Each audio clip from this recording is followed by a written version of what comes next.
Well, let me see. Yeah, what album is more you? Is it Ruby Blue or Overpowered?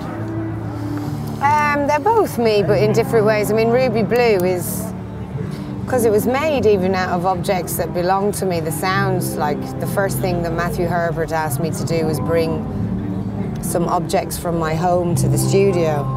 Maybe one? Oh, like kitchen stuff, and like I brought books and ornaments like little brass mice. I brought sort of a big plastic head of David, all sorts of things. So that you brought to the... And then we would make sound from that, and then we would make the tracks from that. And also because Ruby Blue was very sort of a very intimate environment to make a record, just me and Matthew making all the sounds and messing about and really being very experimental. Yeah. So that's a sort of more, I guess, kind of accidentally creative side of me. This one is a much more kind of determinate record. It was a record where I had to be very clear about what kind of record I was making from the start. Why? Because I wanted to do that. Okay. For a start. I've never really done that. I've always worked with just one other guy and kind of allowed a record to happen. So this time I said, okay, I want to make a kind of disco record, really. And how am I going to do that? And I looked around, saw what producers were available that I liked, and started to write. And then I could take it and get more production with another set of people. And then I could take it and get it mixed with another set of people. And then I might not like the mix, and I might have to get the mix again. And so it was like almost like more responsibility on my shoulders for this record than any other record. So in that sense, it's more of a Roisin record, because I had to be very determinate about what kind of record I wanted to make. Well, was it hard to stay focused? Or was it really easy for you?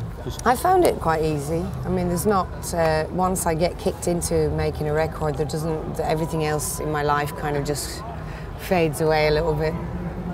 Okay, that's good. I read in an interview, you said that Grace Jones was a big example. And that you saw her at a gig and that she really inspired you. Yes, yeah. What gig was it?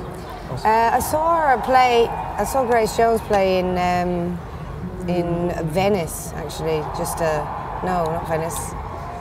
Florence. I went to Florence for the weekend with a friend, and she happened to be playing there, and we got invited, and we briefly met her. She sort of. But how come you got invited by her?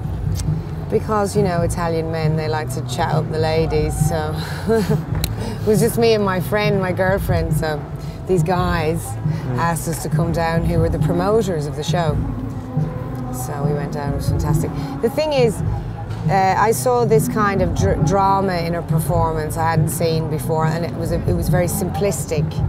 It wasn't like she was doing very complicated stuff. There wasn't any explosions or like ridiculous light displays, or there was a very simple stage with some steps on the stage, and very simple lights, but the way that she played with her costume and performance and her posture and interacted with what was there as a performer, I think that really did inspire me, yeah.